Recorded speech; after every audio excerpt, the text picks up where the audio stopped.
Have you ever wondered what the top 1% of any industry, athlete, organization do to go from being seen as excellent in a respective industry to be seen as outstanding, what Tony Robbins calls the 1% difference?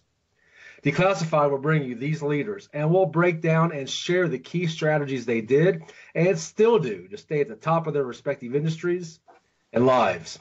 Good morning. Welcome to Dave Sanderson Declassified.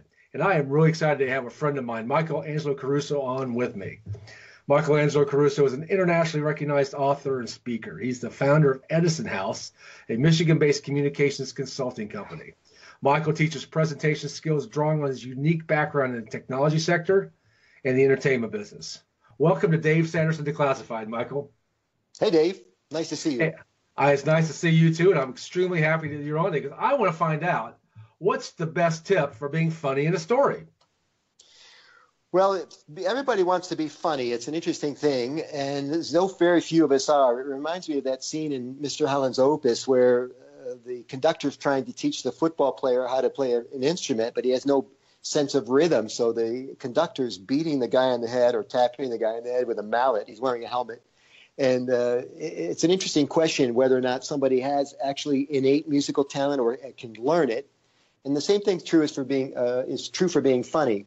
Yeah, are people naturally funny, or can you actually learn the craft? Well, I can tell you, I have friends that are never going to be funny. So I kind of weigh on the fact that you either have this timing and you have the calibration for it, or you don't. But there are things that you can do to be funnier when you're speaking to people, and I'm happy to share a couple of those tips with you right now. The first tip is almost counterintuitive. I recommend that you never, ever tell a joke in front of an audience. There are problems with announcing that you're telling a joke, not the least of which is it better be funny. And if you're not a professional comedian, there's a chance that it won't be funny. If you're not funny, people will fake laugh, and that sets up an artificial relationship. Now you have to deal with that. So it's better to tell a fun story versus a funny joke. So I can introduce the same bit by saying, I want to tell you a fun story. Right now you're in the mood. And if I have that joke-telling panache that we referenced earlier, I will somehow get you to laugh. I'll somehow rope you in and get you connected with me. Then if you choose to laugh at the end of my fun story, that would be up to you. So that's the first thing. I never announce that I'm going to be telling a joke.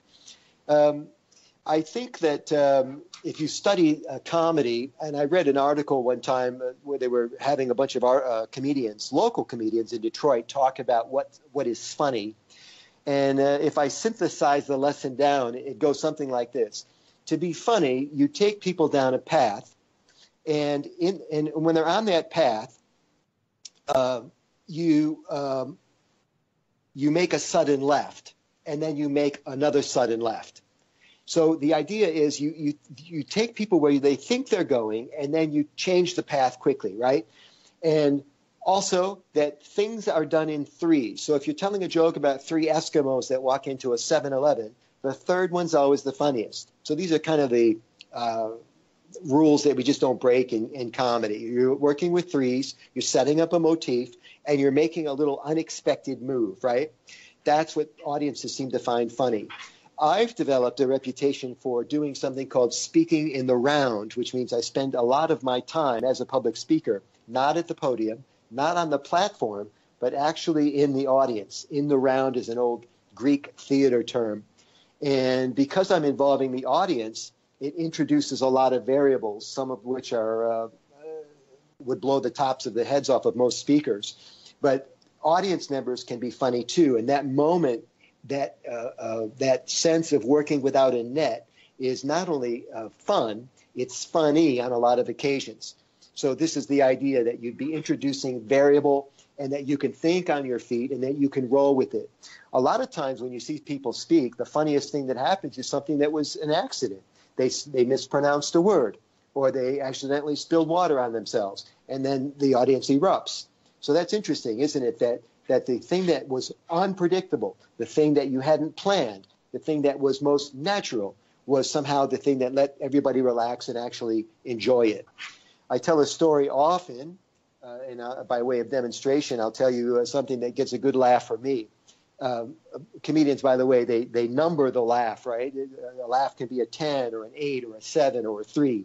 And this laugh is a 7 for me in 49 states of the Union. I talk about the story that the time I went rock climbing at Joshua Tree National Park. And we talked about the fact that I'd never been climbing before, and I set up the joke. There's always a setup. It's called a set and a turn. The set is the setup, and the turn is the funny part, right? Why did the chicken cross the road is the set. The turn is to get to the other side. So when you tell a story or a joke, it's a little bit more involved. The set is a few sentences or creating the scenario. So I'm at Joshua Tree National Park. It's supposed to be the easiest place to climb rocks, everybody tells me. And I start to climb this 100-foot face, and I'm using something called the belay system. The belay system is supposed to be safe because you're in a harness and you're tied. The rope goes up to the top of the rock face, and it's tied off up there. I tell the audience to something called the BFR, and then I hesitate. And what do you think the audience does when I say BFR and hesitate? They snicker and they sniggle, and they don't know what to make of BFR. And then I hesitate and I say, it's a sophisticated climbing term. The climbers call it a BFR. It's a big rock. And so by hesitating and leaving out the F, the audience fills it in for themselves, and they immediately get with the program. They understand that the story is interactive. They understand that this is a fairly sophisticated humor where you have to apply yourself a little bit, and all this works to keep them engaged and keep them interested in the story. And of course, because they're interested and because they've snickered a couple times before it gets to the end, when I get to the end, there's a round of applause or some sort of an eruption from the audience, which was the whole goal, right? To have some sort of climax to this fun story. And those are some of the fundamentals to being funny when speaking. Wow, Michael, thank you for sharing some of those strategies on how to be funny. People can take away right now to impact their talks that much more effectively. And if you'd like to get a hold of Michael, please, you can go on LinkedIn and check him out at Michael Angelo Caruso, and or Facebook at the same name, Michael Angelo Caruso.